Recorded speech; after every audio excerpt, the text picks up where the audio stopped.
한 해를 접고 또 새로운 한 해를 준비하는 우리가 조심해야 될 것이 있습니다. 그것은 지나간 실수 또 지나간 잘못을 다시금 반복하게 되는 것이죠. 슬프게도 성경 속에는, 그리고 역사 속에는, 그리고 우리 교회에는 과거의 실수들이 반복되는 일들이 종종 있어 왔습니다. 오늘의 본문 10장 그 전반부에서 사도 바울은 그들의 조상들이 범했던 그런 실수들을 되돌아보는 것으로 이야기를 시작합니다. 바로 거기에서 오늘 설교의 제목이 나온 거죠. 과거의 신앙 그리고 오늘의 신앙입니다. 이런 우스갯소리 기억하십니까? 어떤 애가 공부를 되게 못해서 선생님하고 상담을 받게 됐어요. 그러다가 도저히 안 되겠어, 아버지 불러오라고 했습니다.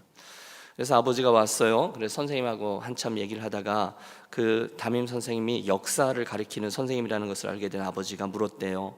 선생님, 우리 애가 공부 못한다고 들었는데 역사도 그렇게 잘 못하나요? 그러자 선생님이 물었답니다. 아버님 학교 다닐 때 역사는 어떠셨어요? 그랬더니 아버지가 머리 벅벅 긁으면서 저는 형편없었습니다.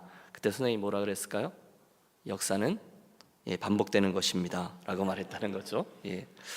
그런 의미로 오늘 설교의 주제 선구는 11절의 말씀이 될 겁니다. 그들에게 일어난 이런 일은 본보기가 되고 또한 말세를 만난 우리를 깨우치기 위하여 기록되었느니라. 여기에 오늘 설교를 이끄는 두 개의 중요한 단어가 나오죠.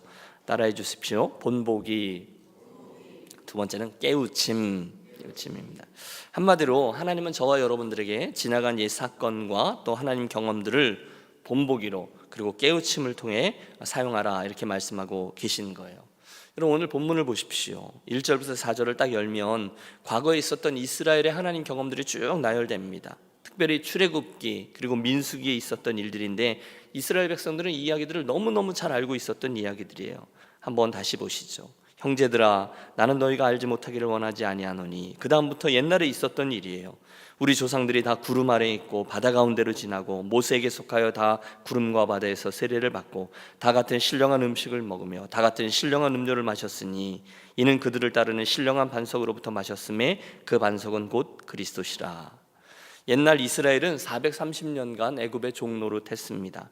그리고 하나님의 때가 다가왔을 때 그들은 모세 영도 아래 출애굽에 성공하죠. 그때의 하나님 경험들이에요.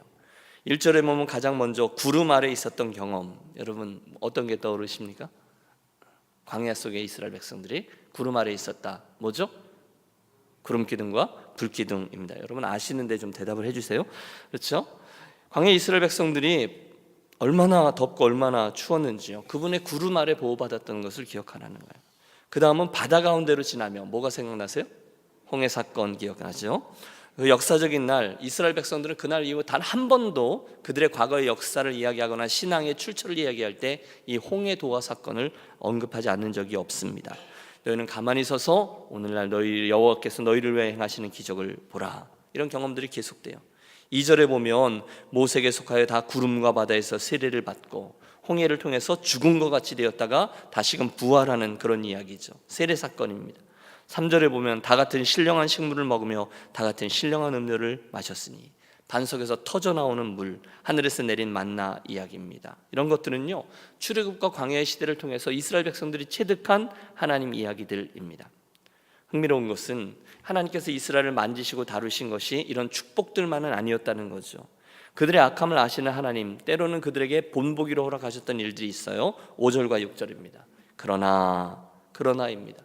그들의 다수를 하나님이 기뻐하지 아니하셨으므로 그들이 광야에서 멸망을 받았느니라. 하나님 때로는 저들에게 심판과 징벌도 허락하셨다는 거죠. 7절을 보십시오. 가장 먼저 나오는 이스라엘의 죄악은 우상 숭배였습니다. 기록된 바 백성이 앉아서 먹고 마시며 일어서서 뛰논다 함과 같으니라.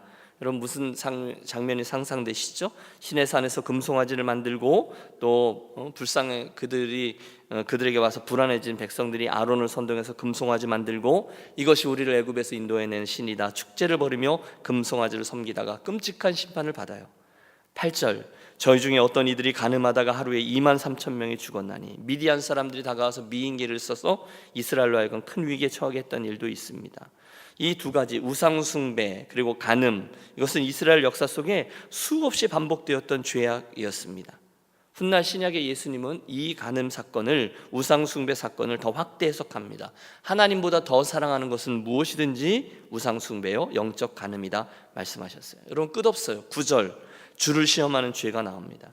그들 가운데 어떤 이들은 주를 시험하다가 뱀에게 멸망하였나니 우리는 그들과 같이 시험하지 말자. 불뱀 사건이죠. 10절 하나님을 원망하는 죄. 그들 가운데 어떤 사람들이 원망하다가 멸망시키는 자에게 멸망하였나니 너희는 그들과 같이 원망하지 말라. 아마 민수기 21장에 나온 얘기일 겁니다. 그들이 에돔 땅에 도착했을 때 하나님을 시험했던 일이죠. 만나 너무너무 지겹다. 더 이상 못 먹겠다. 어쩌다가 하나님 우리를 이 애굽에서 인도해내 다 우리를 여기서 죽게 하는가. 여긴 식물도 없고 물도 없다. 그러다가 여러분 그들이 얼마나 악했는지요. 하나님이 주신 만나를 가지고 박한 식물이다. 박한 식물 이렇게 평가절하하다가 불뱀 사건이 일어납니다. 다 물려 죽어요. 자, 지금까지 짧게 말씀드렸는데 이스라엘의 과거의 역사를 통해서 하나님을 맛보았던 이스라엘의 체험들은 두 가지 카테고리입니다. 하나는 축복들이고요, 하나는 그들의 가슴 아픈 뼈 아픈 기억입니다. 그 두 가지가 하나님께서 원하시는 것은 이것입니다. 본보기가 되고 또한 우리를 깨우치기 위하여 기록된 것들이라는 거예요. 그러므로 선줄로 생각하는 자는 넘어질까 조심하라. 여러분, 하나님께서 원하셨던 것은 하나입니다. 하나님께서 이 과거에 있었던 두 가지의 이야기들을 오늘날 뭐로 사용하기를 원했어요? 본보기와 깨달음으로 사용하기를 원하셨다는 거예요. 그들의 역사적 경험, 하나님 체험을 오늘의 삶을 살아가기 위한 본보기와 깨달음으로 사용해야 됐다는 거예요. 그런데 바울의 뉘앙스는 뭐예요? 고린도 교회가 그렇게 했다는 겁니까? 못했다는 겁니까? 못했다는 것입니다. 그걸 잘 못했다는 겁니다. 아니, 이스라엘이 그걸 못했다는 거예요. 이후의 역사를 통해서 우리 알게 됩니다. 이게 포로기에서 그러니까 애굽에 있다가 광야 시대에 있어서 그 다음에 나오는 얘기가 여호수아, 민수기, 신명기, 그리고 사사 시대, 왕정 시대. 이스라엘의 역사는 그들이 그 옛날에 겪었던 하나님의 의도대로 행하지 못했다는 것을 알 수 있어요. 과거에서부터 배우지 못했습니다. 과거의 축복들에게서 하나님이 기뻐하시는 원리들을 배워야 돼요. 과거의 채찍질에서 하나님께서 기뻐하지 않는 원리들을 배워야 돼요. 그걸 가지고 거울을 사용해야 되는 거죠. 본보기가 되어야 된다는 거예요. 그런데 그들은 그러지 못했습니다. 결국 그들은 남북 왕조로 나뉘었다가 포로기로 뿔뿔이 흩어지는 결과를 맞게 되죠. 그들은 과거의 신앙을 잘못 다룬 대가로 톡톡히 어려움을 당합니다. 여러분, 이게 이제 오늘 본문 얘기인데요. 이 이야기가 비단 이스라엘 국가라는 한 민족의 실패에만 적용되는가? 그렇지 않죠. 여러분, 오늘 우리들의 이야기를 해보시죠. 과거의 경험들, 또 하나님과 연결되어 있는 인생의 사건들과 사고들, 그런 것들을 우리들 인생의 본보기와 깨달음으로 삼고 있는가? 여러분, 이게 오늘 우리들에게 있는 도전입니다. 더 나쁜 건 그것을 깨닫지도 못하고 그냥 넘어간다는 거예요. 그래서일까요? 본문은 우리들에게 말씀합니다. 여러분, 12절 보세요. 12절입니다. 같이 읽을까요? 그런즉 선줄로 생각하는 자는 넘어질까 조심하라. 선줄로 생각하는 자는 무엇을 조심합니까? 넘어질까 조심하라는 거예요. 이게 뭐예요? 교만하지 말라는 것입니다. 조심하라는 겁니다. 여러분, 보통 누가 넘어지죠? 선줄로 생각하는 자, 교만한 자가 넘어집니다. 나는 다 된 줄 아는 자가 넘어집니다. 성경 많이 읽었다고 자랑하는 이가 넘어집니다. 내가 교회에서 이 정도 된다라고 생각하는 자가 넘어집니다. 내가 경험이 많아 경력 자랑하는 이가 넘어집니다. 공부 많이 했다고 주장하는 이가 넘어집니다. 또 큰 교회 나 다닌다고 생각했던 이가 넘어집니다. 이스라엘 역사에도 똑같습니다. 여러분, 이스라엘이 거대한 여리고성 앞에서 무너졌나요? 아니면 자그마한 아이성 앞에서 넘어졌나요? 아이성 앞에서 넘어졌습니다. 이유는 하나입니다. 교만함입니다. 엘리야가요, 갈멜산 꼭대기에서 넘어지나요? 아니면 로뎀나무 아래에서 넘어지나요? 로뎀나무 아래에서 넘어집니다. 선줄로 생각하는 자는 넘어질까 조심하라. 그러므로 사랑하는 여러분, 뭔가가 잘 될 때 조심하시고 뭔가를 이루어낸 이후에 조심하십시오. 교회 공동체 섬길 때 여러분, 연말이고 연초라서 저와 여러분들이 이러저러한 생각들을 하실 수 있어요. 그런데 이제 내가 이렇게 해왔고 또 이렇게 됐기 때문에 이렇게 될 거다, 그동안 했었던 이야기들을 이렇게 보면서 혹시나 모든 게 잘 됐기 때문에 긴장을 놓치면 예외 없습니다. 사단은 우리들의 그 연약해진 마음을 와서 찌를 겁니다. 이해할 수 없는 일들로 우리들의 마음을 또다시 흔들 겁니다. 여러분, 잘 기억하시기 바랍니다. 교만하면 안 된다는 거예요. 늘 깨어 경계, 거울, 본보기와 깨달음으로 사용하셔야 된다는 거예요. 이어지는 두 번째 가르침도 있어요. 그것은 과거에서 배워 결국 시험에 대한 바른 지식을 갖추라는 거예요. 우리가 잘 아는 유명한 말씀이 13절에 나오지 않습니까? 사람이 감당할 시험 밖에는 너희에게 당할 것이 없나니 오직 하나님은 미쁘사 너희가 감당치 못할 시험 당함을 허락치 아니하시고 시험 당할 즈음에 또한 피할 길을 내사 너희로 능히 감당하게 하시느니라. 시험을 당하되 이길 수가 있다는 거예요? 이길 수 없다는 거예요? 있다는 겁니다. 우리가 시험 당하는데 감당할 수 있다는 거예요. 왜요? 하나님이 우리들에게 감당할 만한 것을 주시니까. 그리고 정이 어려우면 그것을 피할 길도 주신다고 말씀하세요. 물론 조건은 있습니다. 그것은 반드시 하나님이 정해놓으신 법칙과 방향대로 움직이는 것입니다. 여러분 올 한 해 잘 달려오셨어요. 교회 공동체 안에 보면 한 분 한 분 또 부서 정말 최선을 다해서 주님을 섬겨 오셨어요. 잘하신 거예요. 그럼 딱 거기까지 서시는 거죠. 그게 교만의 조건이 되면 반드시 문제가 생길 수 있어요. 계속해서 겸손이라 하나님 나라의 원리를 붙잡는 거죠. 하나됨이라는 하나님 나라의 가치를 내가 붙들고 거기에 저 자신을 복종시키는 거죠. 여러분 그렇게 행할 때 교회는 계속해서 평안하고 든든한 가운데 서가게 될 줄로 믿습니다. 제가 한동안 관심이 있어서 그 중동에 대한 그 다큐멘터리를 본 적이 있어요. 요즘 그런 게 너무 잘 돼 있잖아요. 시리아, 또 이스라엘, 요르단 이런 것들을 보면서 공부를 했던 적이 있어요. 아마 성지 가기 전이었던 것 같은데 한 번은 저 시리아의 광야와 거기서 유목민으로 사는 베두인들에 대한 영상을 보았어요. 사방이 거친 광야예요. 돌산들밖에 없어요. 그런데 그 돌산을 거침없이 올라가는 사람들이 나오는 거예요. 나중에 나레이터가 그러는 거예요. 전혀 길이 없어요. 그냥 돌산이에요. 아무것도 없어요. 그런데 그 사람들이 씩씩하게 나가는 건 알고 보니 그 사람들이 전에 갔던 길에다 표기를 해 놓았다는 거예요. 여기 이정표도 없어요. 전혀 길이 아닌 것 같아요. 왜 길은 이렇게 자국이라도 있잖아요. 그런데 이 사람들은 그 길로 간다는 거예요. 자세히 보면 그 길로 보이지 않는 그 길 언저리에 자그마한 돌들을 이렇게 저렇게 쌓아둔 거예요. 그리로만 가면 길도 잃지 않고 자기가 원하는 정상으로 반드시 올라갈 수 있게 되었다는 거죠. 굉장히 인상적으로 보았어요. 시험을 대하는 우리들의 믿음의 경주가 그런 것이 아닌가 싶습니다. 여러분 올해도 또 내년에도 중간중간에 시험거리들이 있을 겁니다. 앞이 안 보이기도 할 겁니다. 때로는 의심도 들 겁니다. 아이고 한번 들이받아 하고 싶은 일들이 생길 수도 있어요. 하지만 그 중간중간 이 돌무더기들 자그맣게 쌓여져 있는 이게 이정표거든요. 이것들이 어디서 오느냐? 과거에서 온다는 거예요. 그것들을 보며 그것들을 깨달음으로 또 그것들을 경계로 삼아서 나아가면 우리들은 이거 하면서 승리할 수가 있다는 거죠. 이게 오늘 제목입니다. 과거의 신앙과 오늘의 신앙이 조우하는 상관관계에 일어나는 일들입니다. 자, 고린도전서 10장에서 본문이 우리들에게 말씀하고 있는 것은 자명합니다. 과거에 있었던 하나님 경험들을 오늘날 내 삶에 무엇으로 삼아요? 본보기와 깨달음으로 삼는 거예요. 다시 한번 하시죠. 본보기, 깨달음. 불행하게도 이스라엘은 그렇지 못했습니다. 그들의 역사 가운데 하나님이 주셨던 것들을 선용하지 못했어요. 말로는 매일매일 했어요. 아브라함의 하나님, 이삭의 하나님, 야곱의 하나님 계속했어요. 출애굽의 하나님, 홍해에서 우리를 건져내신 하나님 그뿐입니까? 요단강을 건너게 하신 하나님, 여리고성을 점령케 하신 하나님, 하나하나가 얼마나 귀하고 복된 축복이었습니까? 그런데 5절에 가보면 그러나 이렇게 돼 있어요. 그러나 그것들은 뭐죠? 그 이야기들을 옛날에 과거 신앙의 추억으로만 삼았다는 거예요. 오늘날의 본보기에 오늘날의 깨달음으로 사용하지 않았다는 거예요. 그 결과 반복해서 우상을 숭배하고 영적인 간음을 행하고 주를 시험하고 원망하는 일을 계속 반복했다는 거예요. 언제까지요? 지금까지. 그럼 우리는 어떻게 해야 되느냐는 거예요. 사도 바울이 고린도 교회 성도들의 이 글을 쓴 의도는 분명합니다. 그 과거의 경험들을 오늘의 믿음을 위해서 선용하라는 거예요. 복된 경험 또는 한데 하나님한테 딱 얻어맞아서 어떤 쓴 경험, 이 모든 것들까지도 오늘 우리들 믿음의 경주를 위해서는 본보기와 깨달음으로 사용하라는 거죠. 그렇다면 여러분 정말로 그렇게 사용하며 살아가는 저와 여러분이 되시기를 권합니다. 과거의 하나님 체험, 과거의 하나님 경험을 거기에만 두고 그런 일이 있었지로 걸어가는 게 아니라 생각 좀 하면서 살자는 거죠. 제가 야곱 이야기를 할 때마다 늘 즐겨 사용하는 일러스트레이션이 있죠. 추억의 책가방입니다.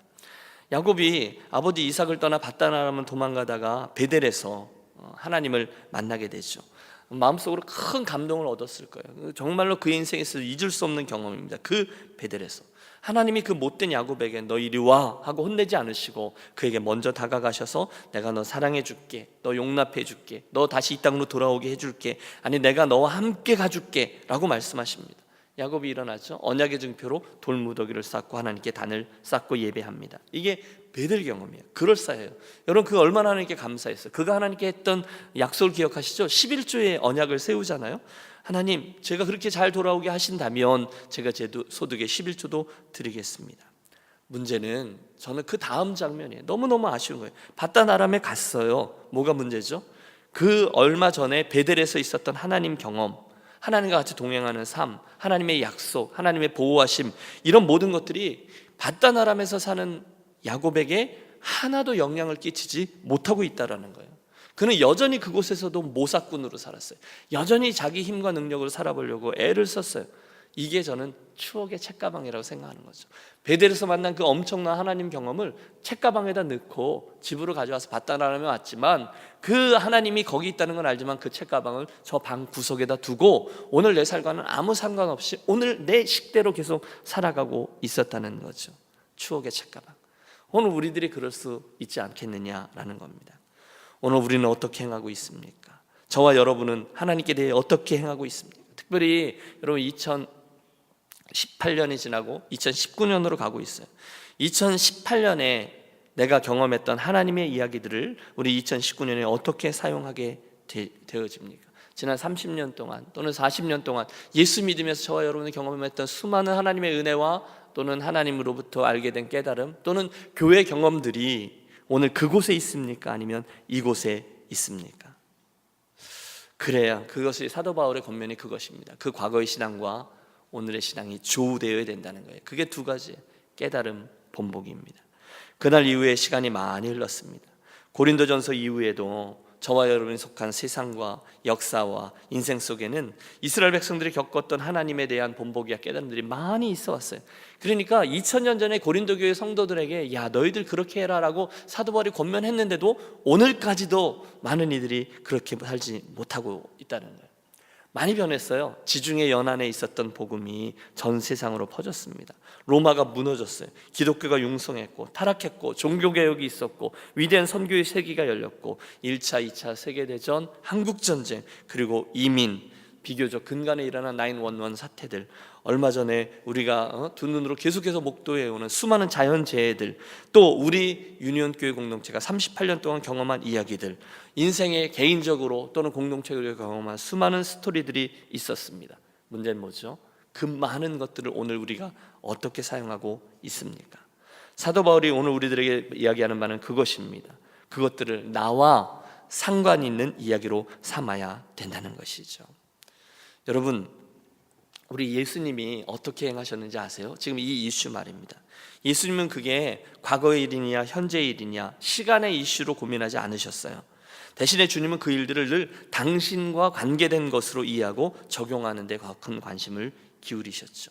다시 말해 구약에 있었던 그 이야기들이, 말씀들이 자기의 개인적인 삶에 이루어지는 데 큰 관심을 가지고 계셨어요. 오래전, 수천 년 전 이야기 아닙니까? 또 예수님 당시 며칠 전에 일어났던 그 일도 바로 하나님 앞에서 살아가는 자기 삶에 적용하고 바로 이것처럼 본보기와 깨달음으로 사용하셨어요. 일례가 누가복음 13장에 나오는 끔찍한 사건입니다. 주님이 그 사건을 어떻게 해석하고 어떻게 사용하셨는지를 보면 우리들에게 굉장히 유익합니다. 끔찍한 일 하나를 주님이 인용하시죠. 그 당시 여러 명의 갈릴리 사람들이 남쪽 예루살렘에 내려와서 성전에서 제사를 지내고 있었는데 당시 로마의 총독이었던 빌라도가 무슨 이유에서인지 군사를 보내서 아마 독립군이다 뭐 이렇게 생각했겠죠. 제사를 드리고 있던 그 북쪽에 내려온 갈릴리 사람들을 무참하게 살육합니다. 피가 제단으로 튀고 재물에 묻고 그러면서 성전이 난리가 났어요. 그때 사람들이 예수님께 와서 물어요. 선생님, 갈릴리 몇 사람들이 제사 지내다가 죽임을 당했고 재물에 막 튀고 그래서 제사가 부정하게 되고 막 그랬는데 도대체 그들이 무슨 죄가 있어서 이런 일이 일어난 거죠? 며칠 전 이야기예요. 그때 예수님이 대답하시죠. 그들이 너희보다 죄가 많아서 그런 일을 당한 줄 아느냐? 아니다. 너희들도 회개하지 않으면 똑같이 망하리라. 무슨 얘기인가 하면 예수님은 그때 그 사건을 통해서 오늘 내 삶을 경계하도록 하라라고 말씀하시는 거예요. 너희들에게 일어날 수 있는 일인 줄 알며 그 이야기를 너희들의 이야기로 삼고 너희들의 삶의 본보기와 깨달음으로 삼으라라는 거예요. 어떤 사람이 실로암 망대에 올라갔어요. 그러다가 그 망대가 무너져서 여러 명이 추락사를 했어요. 그때도 사람들이 와서 물어요. 선생님, 저들이 누구의 죄값으로 저렇게 죽은 것입니까? 예수님의 접근은 똑같습니다. 그들이 너희들보다 죄가 많아서 죽은 줄 아느냐? 아니다. 너희도 회개하지 않으면 그와 같이 망하리라. 예수님에게 더 중요한 것은요, 그 사건이 오늘 우리들에게 무슨 의미로 다가오느냐, 거기에 있다는 거예요. 수많은 사건 사고가 있어요. 여러분, 수년 전에 동남아의 쓰나미 사건들, 수만 명의 사람들이 죽임을 당했어요. 그때 한국의 유명한 모 목사님께서 그 사건을 조망하시면서 그 사람들 다 그 관광지에서 죄 짓고 그래서 심판받은 거다라고 얘기해서 엄청난 비난에 시달린 적이 있습니다.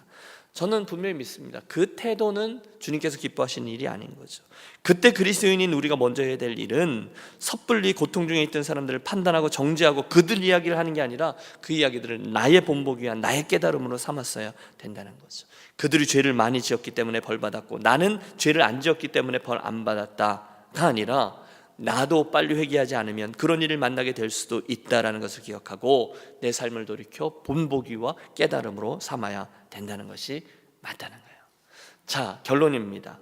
사랑하는 여러분, 성경 속의 이야기를 대할 때, 또 교회사에 일어났던 이야기들을 대할 때, 또 저와 여러분의 개인적인 믿음의 여정 중에 일어났던 이야기들을 되돌이켜 볼 때 그 일들로 대하며 이해하는 것이 아니라 그것들을 오늘 내 믿음의 여정으로 가져가서 뭘로 삼아요?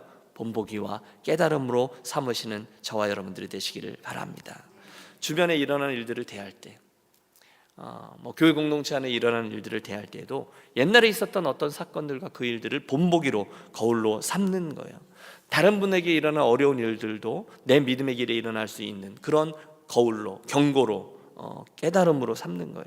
그때 우리는 영적으로 깨어있는 거죠. 교만하지 않고 넘어지지 않고 하나님이 주시는 이 시험들도 넉넉히 감당하며 결국 승리자로 나아가게 될 것입니다.